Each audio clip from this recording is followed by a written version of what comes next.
тамошобинон ва бинандагони муҳтарам, инак дар барномаи навбати шом дар Исфара яке аз ҳофизони шинохтаи Исфарамарз, оне ки ошиқона, орифона ва содиқона месарояду дар муддати кӯтоҳ дар дили мардум ҷой гирифтааст.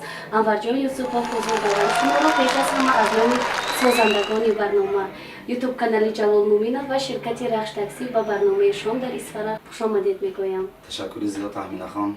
Ман аввалан миннатдори худамро барои ютуб канали Ҷалол Муминов ва сарпарасти Рахш таксӣ мерасонам, ки миннатдорам ки ҳамин хел барномаҳои хеле ҷолиб ташкил кардан. Манамо хурсанд ҳастем. Дар оянда низ ҳамин хел барномаҳо боз зиёдтар шаванд. Саломат бошед. Мехостам барои тамошобинон, мухлисон ва аҳли онҳое ки анамин барномаи шом дар Исфараро бесаброна интизорӣ мекашанд, камтар дар бораи худатон маълумот медодед. Ман Юсупов Амварҷон, зодии шаҳри Исфара, 29 сентябри 1984 ба дунё омадам. Шумо аз хурдсолӣ дар дили худ меҳри санъатро мепарваридед ё ин ки вақте ки ба воя расидеду анамун дар давраҳои ҷавонӣ санъатро интихоб кардед? Ман аз ҳамон хурдим дӯст медоштам санъаткориро. Вақте ки ба тӯйҳо мерафтим, устодонро дида ҳавас мекардам ки моям мисли ҳамин устодо ҳофиз шавем. Хайр, худованд расонд. Ман шукри худо мекунам. Ба ҳамон орзуҳоям расидам. Шумо аз фонограмма истифода мебаред? аз фонограмма хайр камутун истифода мебарем. Хайр живоям мехонем. Албатта. Хуб, оё вақте шуда буд ки ҳамин ҳодисае шумо аз фонограмма истифода мебурдеду, лекин ҳамон матни суруд аз хотиратон фаромӯш шуда буд? Не, ягон бор аз хотир фаромӯш накардам. Хайр, пеша ки оекара тайёр карда меистам. Беҳтарин. Шумо аз ҳамон ҳамсари худ метарсед?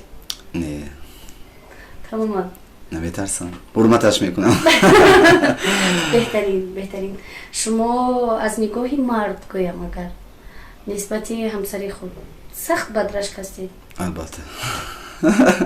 беҳтарин. Шумо кадом хӯрокро бештар бомаззат мепазед?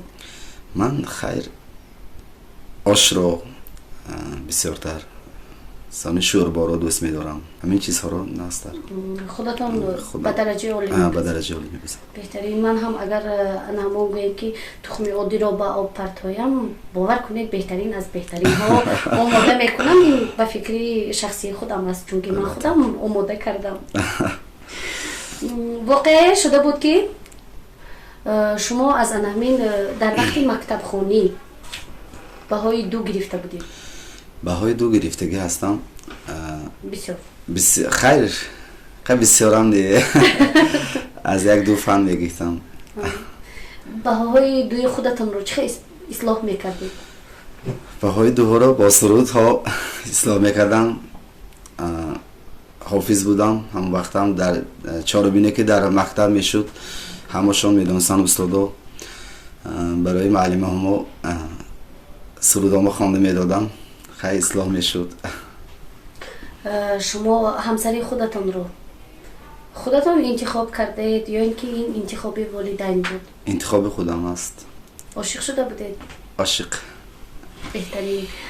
модоме ки шумо анамин аз лаззати ширинии ишқ бархурдор ҳастед, аллакай шаҳдаи анамин ишқро чашидаед ва гуфтед ки як овозхони хуб ҳам ҳастеду бисёртар баҳои 2-ро бо суруд ислоҳ мекардед. чӣ мешуд агар ягон суруди ишқӣ замзама мекардед? албатта малаш. در این شب‌های تنهایی، در این شب‌های تنهایی خیالی یادی تو کردم، خیالی یادی تو کردم، چو بادی سرد و خاموشی به یادت چون سحر کردم، چو بادی سرد و خاموشی به یادت چون سحر کردم، در این شب‌های تنهایی. بهترین овозатон хаста нашавад акамбарҷон. биёед ин лаҳза аз анамоч хеле ки аллакай мо قید کردیم که یکی از سرپرستانی برنامه شام در اسفره این شرکت رخش تاکسی میباشد. انا اینجا کوپون برای اشتراکچیان برنامه شام در اسفره تحفه آماده گردیده است. شما میتوانید پیوسته از کوپون ما رایگان استفاده کنید. تشکر زیاد. شما خود از همچون یک صنعتکار از شرکت رخش تاکسی استفاده میبرید؟ از خدمت رسانیشان راضی هستید؟ راضی هستم، خرسند هستم. البته من خرسند هستم. خیر با تاکسی رخش تاکسی استفاده میبرم. بسیار استفاده میبرم. شما خود همچون صنعتکار از نوشاکی‌های اسپریتی استفاده میبرید؟ نمینوشید؟ نمینوشم.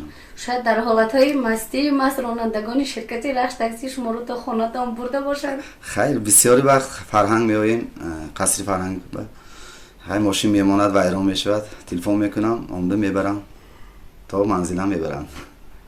تشکر خود را به اینها میرسانم. در حالت هوشیاری البته. در حالت هوشیاری البته. بهترین.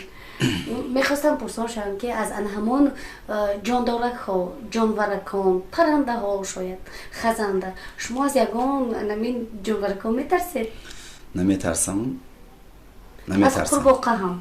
از قورباغه هم نمیترسم، لیکن سلسل خیره. از خرپوش چی؟ از خرپوش نمیترسم. خرپوش رو دوست میدارم. و خارهای خود را خلیدنش ممکن؟ خارهای برای نمیقپیدو خیر. بهترین. یک چیزی عجایب است، دوستش میدارم. شما در خانه یگان جانورکان را پرورش میکنید؟ البته توتی هست، کنریکه هست. بهترین. البته دوست میدارم پرنده ها رو.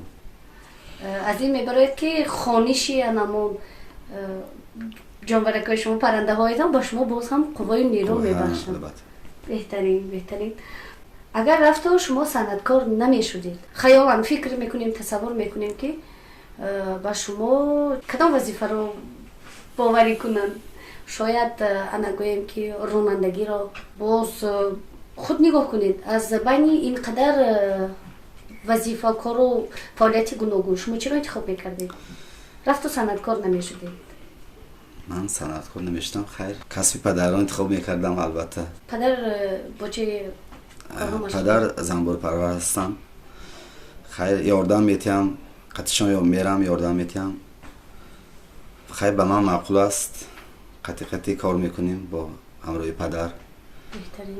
در آینده در همین سال نوی 22 ما که در ماه اولینش قرار داریم، شما چی نقشه کشیده اید؟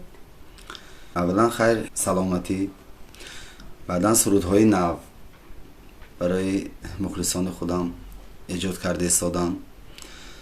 حالا خدا خواهد تا نوروز میبراریم انشالله سرودهای نو. با همین گرچنده که یکی از بهترین نواربردارا گویم هم خطا نمی کنیم، همین استاد عزیز اکای عزیزمون جلال مومینوف. شما آینده نقشه دارید که یگان سرودتان رو به نوار گرفته باشید؟ البته اون کس حاضر در اینجا نیستن، در شهر مسافری هستن. خدا خواهد منم به نزدیکی سفر میبرایم. آرزو دارم که در همون شهرهای روسیه یگان نوار سازیم که یگان کلیپ سیام کنیم که برای مخلصانم پیشنهاد کنم. یک سورپرایزی بهترین. ما روی تمنای آن را میکنیم که همیشه نوابسته از صنعتکاران، آنهایی که در وطن قرار دارند یا اینکه تماشابینان، اهلی همون هموطنانی که بیرون از وطن هستند بگذار همیشه به آرزوهایشان رسیده باشند. ما همیشه دعای جانی آنها رو میکنیم که خداوند خیلی که بله ساق و سلامت از وطن بود، انشاءالله که با یک سری بلند به وطن برگردانیده باشد. بله. و میخواستم که از همین در آخرهای برنامه، در فرجام برنامه شما از همین یکی از پفک‌هایی که ما اینجا آماده کرده ایم با سوال‌های جالبش انتخاب کرده باشید و سوال جواب دهید و با یک سرود خوش به همین برنامه ما حسنی انجام بخشیده باشید. البته با اجازت شما. مرحبا.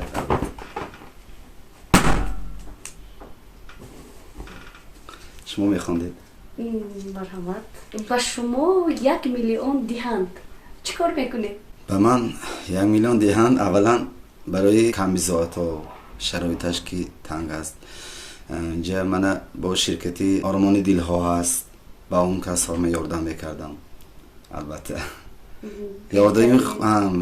ёрдами худамро мерасондам барои камбизоат, барои ятимон дар яна мебаштам. одамият чист? Худро дурашар доштан, хайрхоҳи халқ будан, нафъи безар доштан, ин албатта зеби шумо будааст.